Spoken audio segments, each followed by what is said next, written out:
The sky blushes with the first light of morning, a whisper of gold on the edge of the world. A new day begins. The air carries a promise, soft but unshakable. You still have time. Time to rise. Time to rebuild.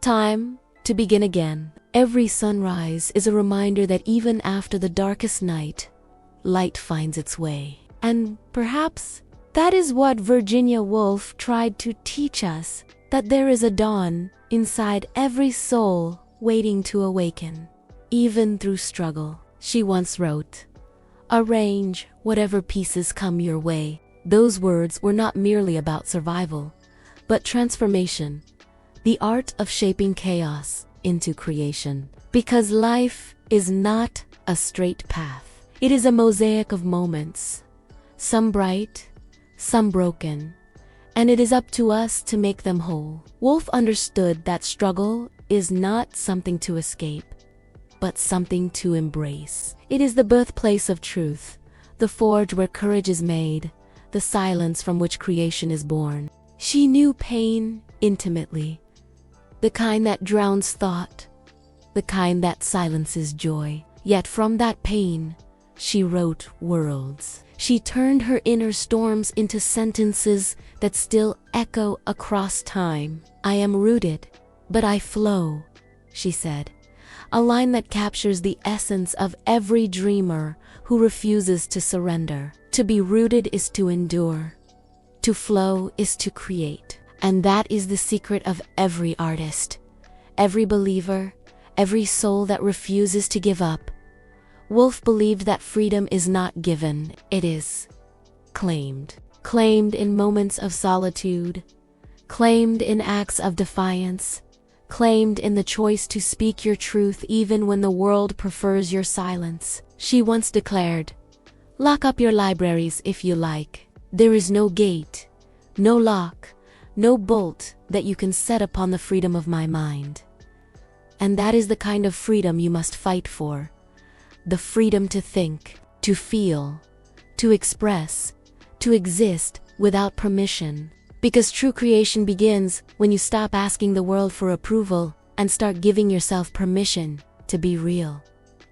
Woolf's life was not easy. She faced her shadows daily. The quiet battles of the mind, the weight of expectations, the loneliness of genius. Yet, she turned those shadows into light. She believed that struggle was not a curse, but a conversation between the soul and its purpose. Every difficulty, she thought, is an invitation to look deeper, to understand more, to find meaning in the midst of madness. And isn't that what we all seek? To find meaning in our storms, to create beauty from chaos, to turn what broke us into what builds us. There is a moment, each day, when the light meets the horizon, fragile, trembling, but determined. That is you, rising again, even when you thought you couldn't. Starting again, even when everything feels heavy. That is the courage Woolf wrote about, the courage to look life in the face. Always, she wrote, to look life in the face, to know it for what it is, to love it for what it is, and then to put it away. Those words are not resignation, they are revelation. To love life, even in its brokenness, to live fully even in imperfection, to create, even when it hurts. If today you feel lost, know this, you are not behind, you are becoming. Growth is invisible while it happens. Freedom is quiet while it forms. The seed doesn't bloom overnight. The artist doesn't awaken without pain. Struggle is not failure, it is formation. Virginia Woolf found herself in words. You may find yourself in art, in music, in silence, in the small acts of courage that no one sees. Freedom begins not when life is easy, but when you decide to create anyway, when you turn your pain into purpose. She believed that creation is not about perfection. It's about honesty. Art is not decoration, it is declaration. It says, I was here, I felt, I survived. Every person carries a world within them, a storm of thoughts, a sea of dreams, a sky of fears, and yet, within that chaos, there is light. That light is your truth. That truth is your freedom. Woolf once said, no need to hurry, no need to sparkle, no need to be anybody but oneself. Those words are liberation. They remind us that we do not need to perform to be worthy. We do not need to be extraordinary to matter. We only need to be honest. Fiercely, fearlessly, honest. She dared to write from her depths, to express what many were afraid to say aloud. Her voice became a mirror for others, a reflection of strength in fragility. That is the power of creative freedom. It liberates not only the creator, but the world that listens. Your art, whatever form it takes, holds that same power.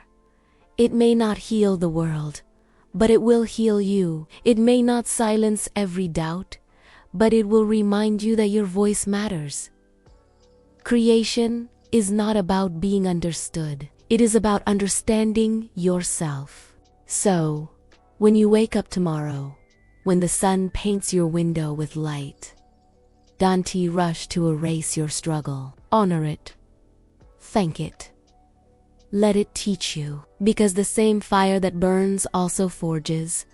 The same storm that shakes you also awakens you. The world may not always understand your fire, but that doesn't mean it. Isn't divine. You are not here to be perfect. You are here to be real. To live deeply, to feel fiercely, to create freely. Woolf's genius was not in escaping her pain, but in transforming it. She showed that creation can be rebellion, that art can be survival, that expression can be salvation. You too can turn your struggle into strength, your silence into song, your fear into freedom. Every morning, the universe offers a blank page, and the courage to fill it is yours alone. Don't wait for the world to grant you freedom. Claim it with every heartbeat, every breath, every act of creation. Woolf wrote, a self that goes on changing is a self that goes on living. So change, evolve, become new each day. That is what the dawn calls you to do, to shed your old doubts and rise into your next becoming. Let your art be the echo of your resilience. Let your life be the proof that you refused to be silenced. The world will remember not the ease of your days, but the courage of your becoming. If you ever doubt your worth, remember this: the fact that you struggle means you care. The fact that you create means you are alive. The fact that you feel deeply means your soul is still burning with purpose. Do not fear the struggle. It is your story unfolding. Do not fear solitude. It is your sanctuary forming. Do not fear imperfection. It is the fingerprint of your humanity. When Woolf looked at the river, she saw reflection, not ending, but eternity. Her spirit still flows through every artist who dares to speak truth, through every dreamer who refuses to stay silent. You are part of that current. You are part of that light. So today, let the dawn remind you, you are not your pain. You are what rises beyond it. You are not your struggle. You are what you create from it. You are not your silence. You are your voice becoming stronger. Every morning you rise is proof that hope never left you. The sun may set, but it always returns. And so will you. As Woolf believed, life is not a problem to be solved, but a mystery to be lived. And the artist's task is to keep living courageously, honestly, endlessly. So rise, not just to exist, but to express. Rise, not to chase perfection, but to create meaning. Rise, because your story is not over. It's only beginning. Let your heart be your room. Let your voice be your freedom. Let your struggle be your strength. And when you look back, you'll see every sunrise that found you was another chance to become who you were always meant to be. This is your new day, your new dawn. Don't wait for the world to understand you. Rise anyway. Create anyway. Life anyway. Like Virginia Woolf, dare to speak, dare to feel, dare to be free. Like, share, and subscribe, and let your light remind others that even in struggle, creation never sleeps.